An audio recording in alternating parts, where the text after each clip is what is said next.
Welcome to a special Tesla FSD vlog.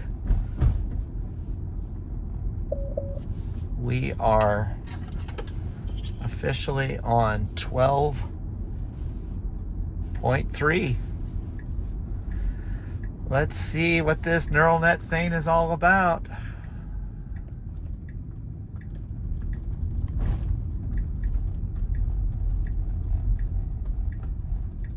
Okay, that's kind of new. It doesn't usually lean over to the right when it makes a right turn here.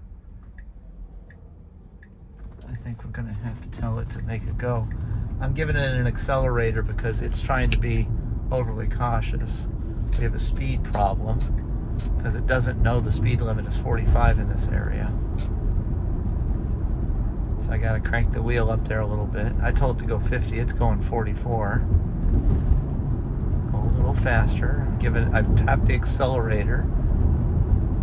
Interesting. It doesn't want to do 52, but it will do 49. Tap the accelerator again. Now it's up to 52. Okay, let's see how it handles this turn.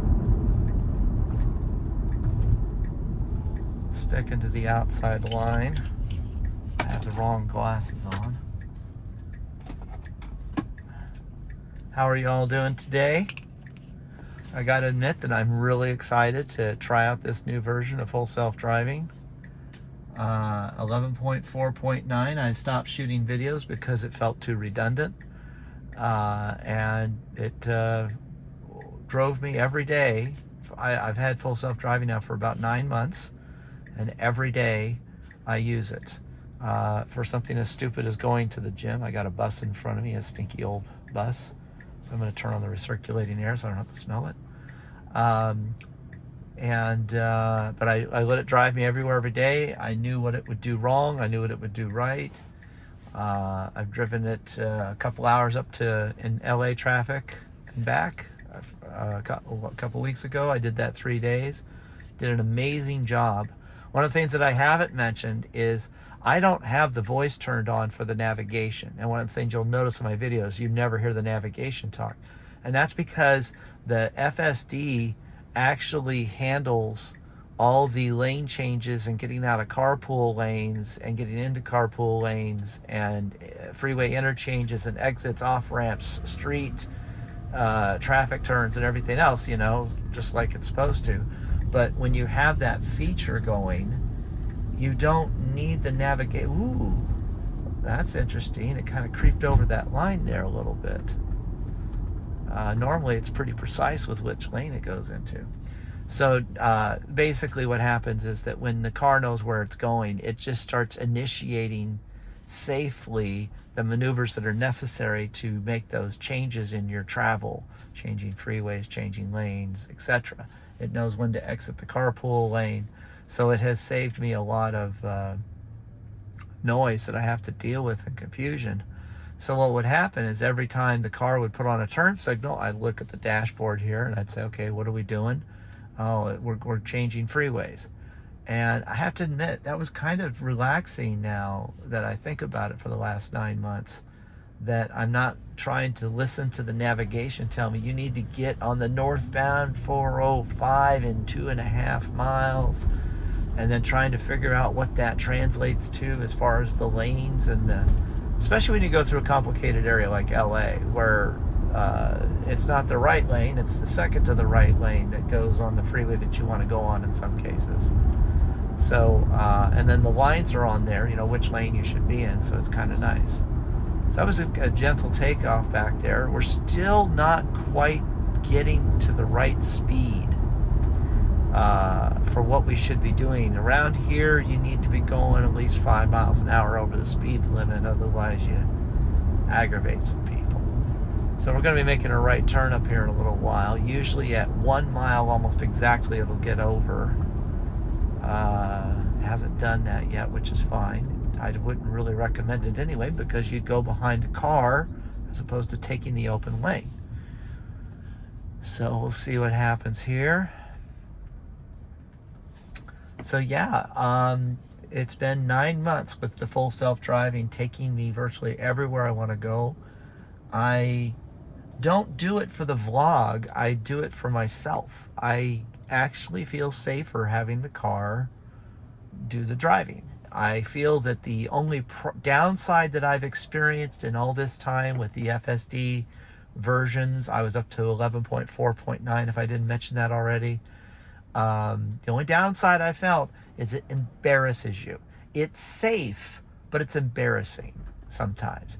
It looks like a drunk driver, let's just put it that way. Maybe it tries to like change lanes in the middle of the intersection like we just went through and cut, even though it's safe to get in front of the car. So again, we're at the speed limit and I got to tap the accelerator to make it go the speed that I've told it to go as a maximum. I still might need to go through some settings and stuff to take care of that. At any rate, so back to the story. So yeah, it's been, there's times though I have had a lot of takeovers just because I don't want to deal with the embarrassment of this thing when it can't handle something correctly. You look at my other videos. I'll post a link to one of my videos in there. I have a short showing like one of the first examples of it. But the thing is that was a nice lane change, by the way. One of the things that I'm noticing right away is it almost felt like when you were going 50 plus miles an hour that it would stop a little late, slow down a little late for the stoplight. Here we go again. We'll see what this accelerates up to. With the new software, it actually felt like it did a better job. Now notice it's not even creeping up to a higher speed. This doesn't feel normal, but it feels right with the new AI model. You would not want to get up to 58 miles an hour just to slam on the brakes to make a right turn. Nice, gentle right turn. Should be getting over to the left lanes here. Let's see what it's going to do about speed. So again, I have the max speed, but I got to tap the accelerator. Now to be fair, we're coming, okay, so here we got people cutting across the road. That was less jarring. That was very good. It was less jarring than it would normally. It would hit the brakes way back there where it didn't make sense and it would confuse the car behind me. Another one of those embarrassment things. And it seems to be doing a nice job of kind of blending up here to the traffic, picking a speed that's not racing up, not slamming on the brakes.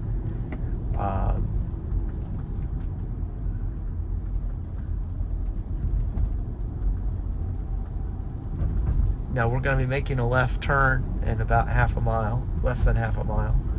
So it's in the proper lane, it's ready for it.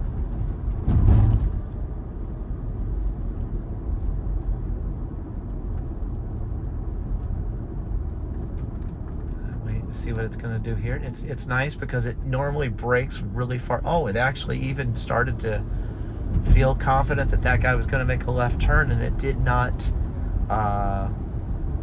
I'm trying to think about what the word would be. Now, this is a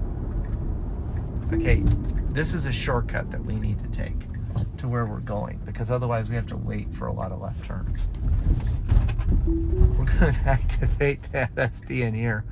We'll see what it does. We're in kind of a parking lot business situation here. What we're trying to do is get through that little opening on the right there. Again, this is unscripted. I haven't done this before. This is my absolute first drive. I'm late for dinner because I waited for it. It went to the right place. This feels nice and natural as far as the turn goes. We need to go over there to park at the business. It's picked a left turn. It's got its camera views. It's locked in. It's all good. There are no parking spots. Wonderful. Oh, there's a spot right over there. Let's see if it won't do it, but I'm gonna, all right, I gotta back it in. Let's see if it even wants to offer some help. It didn't try to park in a parking spot for me. What the hell, FSD team? I'm just joking. All right, so we safely made it. That was an amazing drive. It was very gentle. I think that one of the goals of this particular version of FSD is to try to not drive your passengers crazy. And I would say so far, so good. I'll get you some more drives as I get the end of this. Thanks for watching. Like, comment, subscribe. And please leave a timestamp in the video if you have any comments.